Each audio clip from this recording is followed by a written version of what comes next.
সম্মানিত ব্যবসায়ী বন্ধুগণ এবং সাংবাদিক ভাইয়েরা, আজকে ফজরের নামাজের পরেই আপনারা কষ্ট করে এখানে এসেছেন। আমরা এদেশের নাগরিক, দেশে বর্তমানে একটা সরকার প্রতিষ্ঠিত আছে, একটা সংসদ প্রতিষ্ঠিত হয়েছে। আমরা বিরোধী দলে ভোট করি, সরকারি দলে বিএনপি আছে। আগের থেকেই বাজার অস্থির, এটা মনে হচ্ছে আরো একটু বেশি অস্থির। কেন অস্থির? মাঝখানে তার সাথে সাধারণ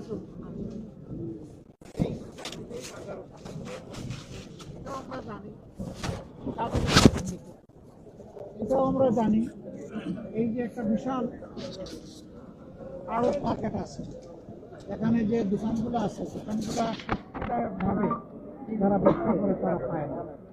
এখানেও দোকানদারি আছে, এখানে নিরাজ চাঁদাবাজি আছে, কিন্তু মুখ চেপে কথা বলতে চায়, আবার মুখ চেপে রাখা হয়। কারা করে এই চাঁদাবাজি?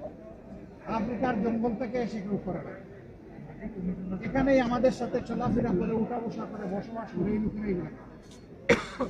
তাদের পরিচয় আমরা সবাই জানি। বিগত সংসদের শেষ অধিবেশনে,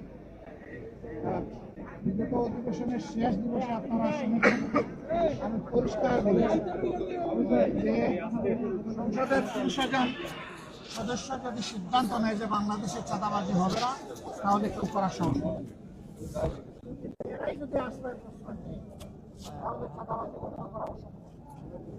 আমরা চাই চাঁদাবাজিটা বন্ধ হোক। আপনারা চান কিনা? কারণ সাংবাদিক হই, ব্যবসায়ী হই, ভোক্তা হই, সাধারণ নাগরিক হই, আমাদেরকে তো বাজারে আসতে হয় পণ্য কেনার জন্য। আমি না হয় একটা পণ্যের ব্যবসা করি, কিন্তু আরো ১০০টা পণ্য যে আমার কিনা লাগে, ওখানে গিয়ে তো আমাকে বিড়ম্বনার শিকার হবে। মানুষের না বিশ্বাস, বিশেষ করে স্বল্প আয়ের মানুষ যারা, তাদের অবস্থা এখন বেঁচে থাকাই তাদের জন্য কঠিন হয়ে গেছে। আমাদের নাগরিক দায়িত্ব, জনগণ আমাদেরকে ভোট দিয়েছে, এখানে এই আসনের এমপি সাহেবও আছেন, আমি আছি, আমাদের ঢাকা মহানগরী উত্তরের আমির সেলিমউদ্দিন সাহেব আছেন, আমাদের নির্বাহী পরিষদের সদস্য জনাব মোবারক হোসেন সহ আরও অনেকেই আছে। আমরা আজকে মহড়া দিতে আসিনি, অ্যাকচুয়ালি বাজারটাকে বুঝতে এসেছি। আমি গত ৯ তারিখ জাপান সফর শেষে যখন দেশে ফিরি, তখন এয়ারপোর্টে আপনারা অনেকে ছিলেন। সেখানে একজন বন্ধু প্রশ্ন করেছিলেন, সাংবাদিক বন্ধু, যে বাজার অস্থির, মানুষের জীবন এখন অতিষ্ঠ হয়ে উঠেছে, আপনারা এই ব্যাপারে কি করবেন, কি বলবেন? আমি বলেছিলাম যে আমি বাজারে না গিয়ে কথা বলবো। আমি সেই বাজার দেখতে এসেছি, আড়ত বাজারে এসেছি, খুচরা বাজারেও যাব, এবং মুকাম যেখান থেকে উৎস সেখানেও আমরা খবর নেব, যাবো দরকার নিয়ে আমরা অবশ্যই কথা বলব। আমরা গভীরভাবে যেটা বিশ্বাস করি, জায়গায় জায়গায় মধ্যস্বত্বভোগী, সিন্ডিকেট এবং চাঁদাবাজির কারণে এখানে যারা ব্যবসায়ী আছে তারাও কিন্তু ভালো ব্যবসা করতে পারে। আমরা যারা ভোক্তা আছি, আমরা ন্যায্য মূল্যে আমাদের পণ্যগুলো পাই না। কৃষক তার উৎপাদিত মূল্যের ন্যায্য মূল্য পায় না, মাঝখানে অন্যদের পেটে ঢুকে যায়। আমরা ওটা ভাঙতে চাই। কোন দিন ভাঙতে পারবো আল্লাহ ভালো জানে, কিন্তু আমাদের লড়াই শুরু হয়েছে, এই লড়াই চলবে, আমরা থামবো না। আমাদের আওয়াজ, আমাদের প্রতিবাদ, আমাদের দাবি সংসদের ভিতরে এবং বাইরে সব জায়গায় অব্যাহত থাকবে। এই দেশটা আমরা সবাই মিলেই ভালো করতে পারবো, একা কেউ পারবে না, একা কোনো দলও পারবে না। জনগণের সহযোগিতা দরকার। দেশ তো জনগণের জন্য, দেশ জনগণের, দেশের মালিকও জনগণ, আর দেশ হচ্ছে জনগণের জন্য। এই জন্য জনগণের জন্য আমাদের লড়াই সংগ্রাম ইনশাল্লাহ অব্যাহত থাকবে। এইখানে কি কোনো ব্যবসায়ী আছেন নাকি আপনাদের দুঃখ কষ্টের কথা বলতে চান? আপনি বলবেন, আসেন সামনে আসেন, বলেন আপনি, আমরা বিসমিল্লাহির রহমানির রহিম। আমাদের এখানে সমস্যা, যেমন এই ঘরগুলো সরকারিভাবে দেওয়া হয়েছে, সরকারের ভাড়া হলো 5,000 টাকা, অথচ এই ঘরগুলো যারা পাইছে মালিক, তারা ভাড়া নেয় 1 লাখ থেকে 1.5 লাখ টাকা। 1 লাখ টাকা ভাড়া আছে, 90,000 টাকা ভাড়া আছে, 60,000 টাকা ভাড়া আছে ঘর বুঝে। এই ব্যবসা সরকার নেই 5,000, জি 13 টাকা স্কোয়ার ফিট, এসব সরকার আর কি ভাড়া নাই। 13 টাকা স্কোয়ার ফিট, জি ওই হিসাবে 400 স্কোয়ার ফিট ঘর আছে, ভাড়া যা আসে, কিন্তু মালিকরা ভাড়া নিচ্ছে 1 লাখ, কে কোনো ঘর প্রতি 1.5 লাখ। এই মালিক কারা? মালিক ওই যে বিগত সরকার আমলে পাইছে, সরকার তাইলে আবার মালিক কারা মাছ না, এই ঘরগুলো বরাদ্দ হয়েছে বিভিন্ন জনের নামে। বিভিন্ন জনের নামে। বিগত সরকার আমলে যারা ব্যবসা করে তারা ঘর পায় নাই, বিভিন্ন রাজনীতির নেতারা পাইছে ঘর, কিন্তু আমরা যারা সাধারণ তারা এখানে ব্যবসা করে না করে না করি আমরা সাধারণ মানুষ। তো কিন্তু এখন তো ওই সরকার নাই, তাইলে এখন তো আর ফ্রি হয়ে যাওয়ার ওইটাই বহাল আছে। ওটা বহাল আছে। জি, যেমন আমরা ঘর পাইছি আমাদের বুঝিয়ে দিচ্ছে না, আজ 1 বছর আগে আমরা টাকা দিয়ে রাখছি, সেই ঘর আমাদের দেয় না। খালি আমরা ডিসি অফিসে আসছি, ঘুরাইতেছে, আজ না কালকে ঘুরাই দেয় না। আর কি সমস্যা? একটা হলো যে আপনাদের 5,000 টাকায় যেটা পাওয়ার কথা সেটা আপনাদেরকে অ্যালটমেন্ট না দিয়ে রাজনৈতিক নেতাদেরকে দিয়ে রেখেছে, জি, জি, এবং এখানে 60,000 থেকে শুরু করে 1 লক্ষ পর্যন্ত আপনাদেরকে গুনতে হয় প্রতি মাসে, এই তো? জি। আর কোনো সমস্যা? আর সমস্যা আছে যেমন নীরবে চাঁদাবাজি হয়, যেগুলো আমরা বলতে পারবো না। নীরবে কোন চাঁদাবাজি? এটা হয় যেমন বিভিন্ন ঘরের থেকে টাকা নেয়, আছে ঘর দখল করে খায়, ঠিক আছে, এরকম কিছু আছে। ওইটা কি ওই 60,000 1 লাখের বাইরে? হ্যাঁ, ওগুলো বাইরে আছে, মানে ওগুলো আমাদের দেওয়া লাগে না, কিছু ঘর এরকম আছে আর কি, ওই টাকাগুলো তারা নেয়। তারপরে আরো কিছু আছে, যেমন মাদকের একটা সমস্যা আছে ব্যাপকভাবে। তো এই যে চাঁদা যেটা নেয়, এটা তো আপনারা বাড়ি থেকে জায়গা জমি বিক্রি করে তাদেরকে দেন নাকি? না না, আমরা এখানে ব্যবসা করে দিই আর কি, দিনাদাই খাওয়া দিচ্ছি। তার মানে হচ্ছে যে জিনিসটার দাম আজকে 10 টাকা হওয়ার কথা, আপনি চাঁদা দেওয়ার কারণে বাধ্য হয়ে এটা 12 বা 13 টাকায় আপনাকে বিক্রি করতে হয়। এটাই, অর্থাৎ এটার ভার গিয়ে পড়তেছে, বোঝা গিয়ে পড়তেছে জনগণের ঘাড়ে। জি, এটাই তো? জি। তা আপনি যে কথা বললেন, এখন আপনার ভীষণ লাগবে যে? লাগতে তো পারেই। লাগতে পারে? জি, সাহস আছে। বাড়ি কোথায়? ইনশাআল্লাহ রাজবাড়ি জেলা। রাজবাড়ি। রাজকীয় মন। জি, ইনশাল্লাহ আল্লাহ আপনাকে সাহায্য করেন। আমিন। কথাটা সত্য বলেছেন তো? জি, জি, বাড়াইয়া তো বলেন নাই। পারাই বলুন। সত্য কথা বলার জন্য আল্লাহ আপনার সাহস এবং শক্তি আরো বাড়াই দিন। আর আপনার কোনো সমস্যা হলে আমরা আপনার পাশে থাকবো, কারণ আমরা আসার কারণে এখানে আপনি কথা বলেছি, আমরা থাকবো আপনার সাথে। এখন জায়গায় জায়গায় কি করতে হবে? নীরবে চাঁদা দিয়েই যাবেন, সহ্য করবেন, নাকি আরো কিছু করা লাগবে? না, আমরা চাচ্ছি এটা বন্ধ হোক। বন্ধ হোক? জি, তাইলে বন্ধ করতে হলে তো প্রতিরোধ করা লাগবে। জি, প্রতিরোধের জন্য জি, আমরা প্রস্তুত আছি ইনশাআল্লাহ। সবাই প্রস্তুত হবেন? জি, প্রস্তুত হন, আমরা সবাই মিলে প্রতিরোধ করবো। আপনি তো এই একটা বাজার আসলে পরিদর্শন করলেন এবং আপনি যে বিষয়টা বললেন প্রমাণটা এখানে পেয়ে গেলাম। আসলে বিরোধী দলের নেতা হিসেবে আসলে সরকারের আপনার কোনো পরামর্শ? অবশ্যই আমরা সংসদের ভিতরে বলেছি, এখানেও বলেছি। আমার শেষ বক্তব্যটা আশা করি সাংবাদিক হিসাবে আপনারা ফলো করেছেন। আমি জনগণের দুঃখ কষ্টটাই তুলে এনেছি, সেই সাথে আমি যে নির্বাচনী এলাকা থেকে নির্বাচিত হয়েছি তাদের দুঃখ কষ্টের কথা বলেছি। সামগ্রিকভাবে আমার বেশিরভাগ কথা ছিল জাতীয় জীবনের সাথে সম্পর্ক। এ কথাগুলো আমরা তুলে এনেছি, এগুলা নিয়ে আমরা সংগ্রাম করব, এগুলা নিয়ে মাঠে নামবো, এগুলা নিয়ে আওয়াজ তুলবো, এগুলা নিয়ে জনগণকে সংগঠিত করব, এবং একটা সময়ের ব্যবধানে ইনশাল্লাহ এই যন্ত্রণা থেকে আমরা জনগণকে মুক্ত করবো ইনশাআল্লাহ। ইনশাআল্লাহ। সবাই আসছেন কষ্ট করে, ভাই অনেক ধন্যবাদ আপনাদেরকে, আপনারা ভালো থাকবেন। এবং আপনাদেরকে আমি অনুরোধ করব যে জনগণের এই সুখ দুঃখ ব্যথা বেদনার কাহিনী আপনাদের মিডিয়াতে যেন নিয়মিত উঠে আসে, তাহলে জনগণ কিছুটা হলেও স্বস্তি পেয়ে যেতে পারে। সামাজিক সচেতনতা যখন বাড়বে, তখন আমরা সবাই মিলে যারা দুষ্কৃতিকারী, যারা দুর্নীতিবাজ, যারা চাঁদাবাজ, তাদেরকে সবাই মিলে ইনশাল্লাহ আমরা রুখে দিতে পারবো। ইনশাআল্লাহ। ভালো থাকবেন সবাই। সবাইকে ধন্যবাদ। আসসালামু আলাইকুম। এদিকে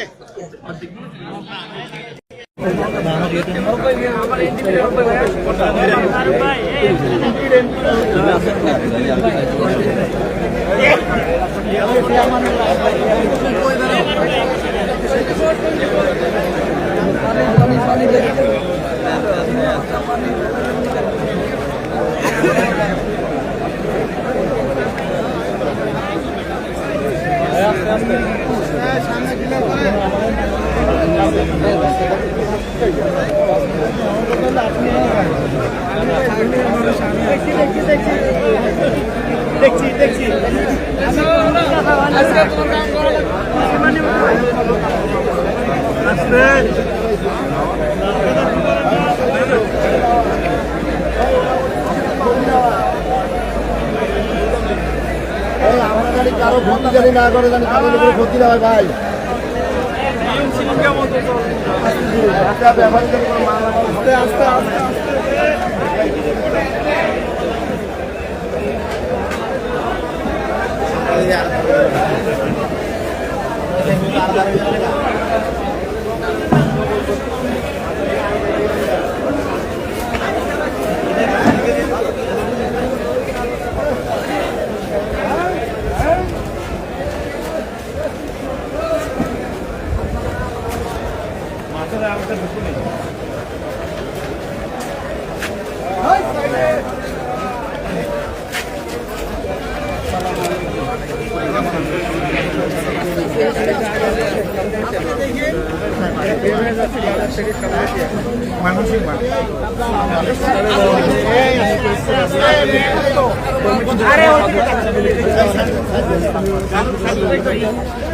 কি কিনলেন? কি কিনলেন? করলা কিনছেন, আর কি কিনছেন? রুটি কিনছেন। করলা কতটুকু কিনেছেন? 5 কেজি। কত দাম কত? 200। আমার পক্ষ থেকে উপহার। আলহামদুলিল্লাহ। টাকা নিলে ফেরত দিয়ে দেবো। না না, আমি তো বরকতের জন্য। ভাই সামনে আগে সামনে আগে সামনে সামনে সামনে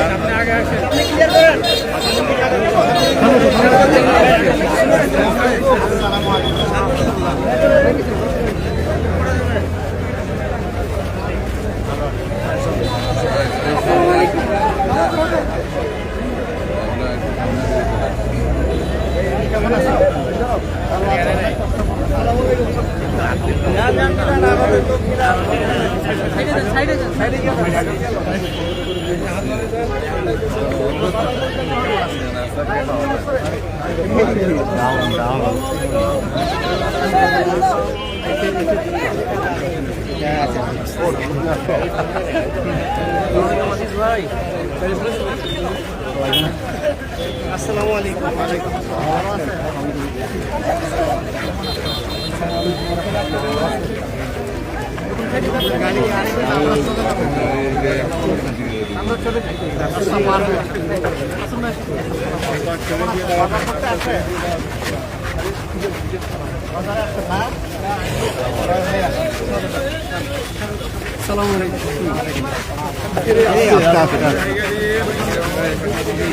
সাথে সাথে হাঁটবেন না ভাই।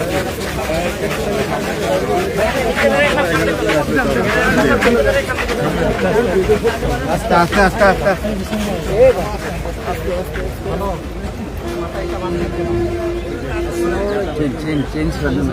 ভেঙে আমরা আগে দিলেন আমরা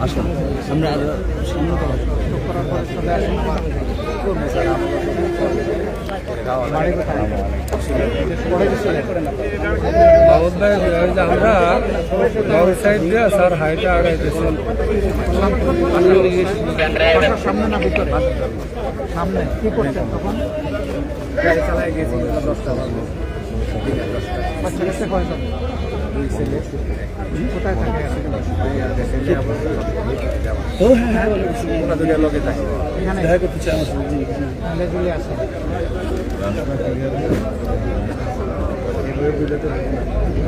চিকিৎসা করেন, কিছু খাইয়ে না।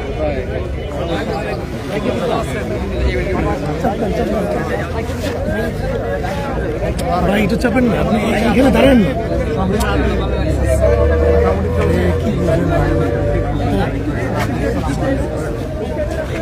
সামনে থেকে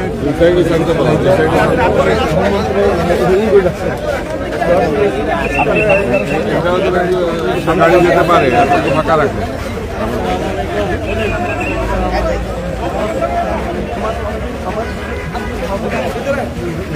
এই মোর্শেদ ভাই, লোক চাপাই দেন, রিক্সা যেতে দেন, গাড়ি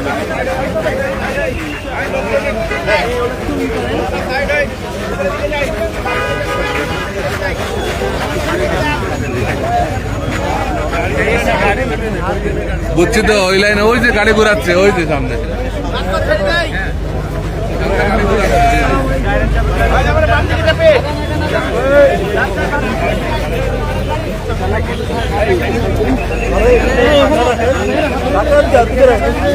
আগে যান